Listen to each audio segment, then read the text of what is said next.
Tell you what, once more, let's head back. We've got Alison Bender. This time she's with Luke Shaw. Luke, congratulations. A clean sheet. Does that feel satisfactory, though, a draw? To be honest, no.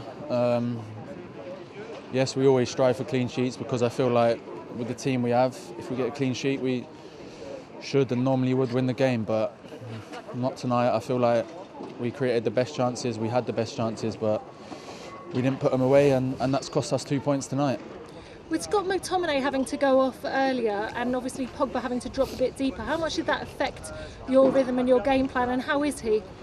I think he's all right. I'm not too sure what it is because he wasn't in a change room and I haven't been there since after the game, but maybe. But you know, we made an attacking change with Anthony coming on, you know, and I think, like I said, we're really disappointed because, especially me, I felt like we should have won the game today, and we've dropped 2 points, and it's not been a good week for us. Just want to ask you about your own form because it's been excellent. Obviously, Alex Telles came in for the last game. Is it good competition for you? Do you enjoy that competition? Yeah, 100%. At a big club like Manchester United, you're going to have competition, so you need to prove yourself, and you know, we both push each other in training, and we both want to play, which is clearly obvious. So you know, we just got to keep doing what we do. But when I play, he wants the best, and when he plays, I want the best for him. So we need to keep that sort of relationship going. It says a lot about where you're at right now, the fact that you are so disappointed. I just want to ask you about Cavani. Obviously, worked with him a lot in training. He had his chances. He wasn't quite able to connect. Talk to me about what he's like in training, and do we not quite see the best of him here today?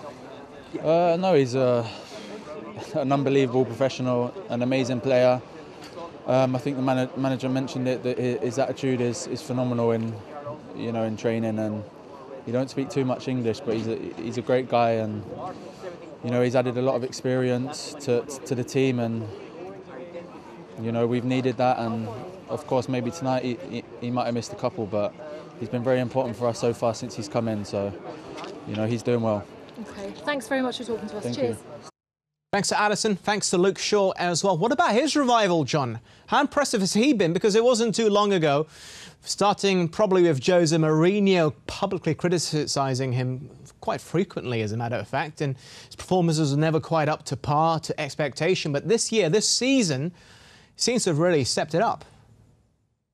Yeah, look, the run of fitness, the run of games that he's been able to get has been crucial for him. But also he's had the extra competition. It was initially young Brandon Williams, and now obviously Telles has come in, so he's got that competition for his place now, and he's really responded to it very good.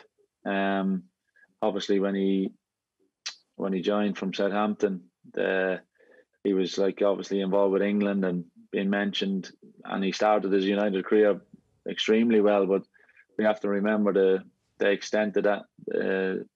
The injury that he received, the leg break, was obviously a severe one, and it's obviously took a bit of time for him to overcome that, not just physically but maybe mentally too. And he seems to be in a great place, and hopefully it continues for him because he's got a lot to offer.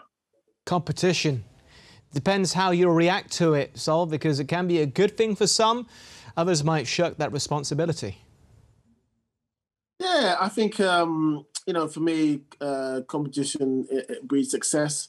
I think you have to have it. I think big clubs have to have it. If you haven't got that at big clubs, you almost become complacent. Yeah, even though the best will in the world, you want to be professional, but everybody needs that little bit of heat. Either, you know, possibility of someone coming in and fighting for your place, or really good youngsters coming up through the academy to kind of you know, push you as well. So you need that everywhere if you want to be, you know, top club, week in, week out, season after season. You need that, and you got to get used to that pressure. The pressure is my friend. You got to get used to it.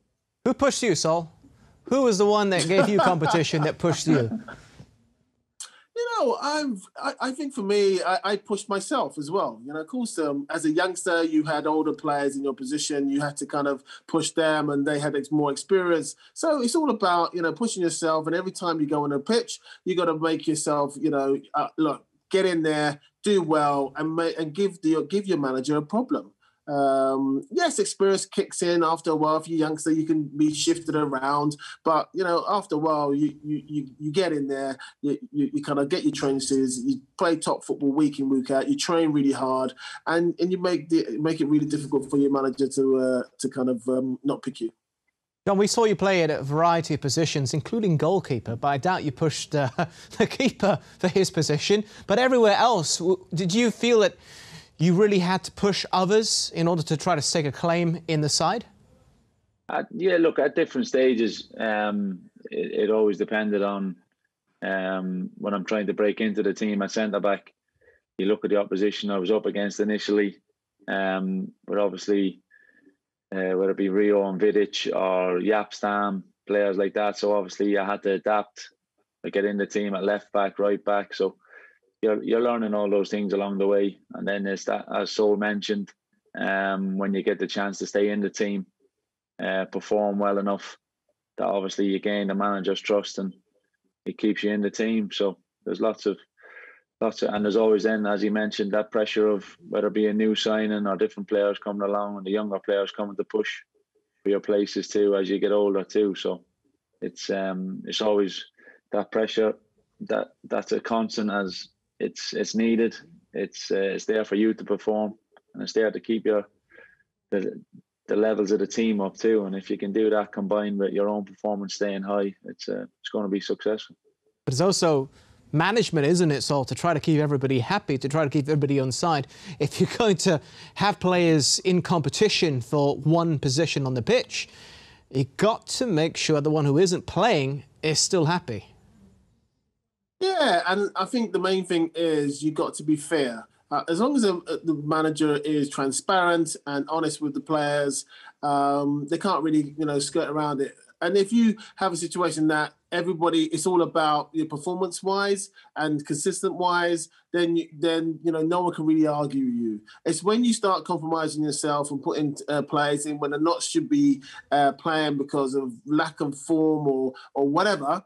That's when sometimes you can get compromised with some of the how the players are thinking about you. So as long as you're straight and you just get on with it and you're transparent and you're fair, but they know what you're doing and everybody knows what's happening and everybody knows the situation. I think that's the best way for me to go about your business.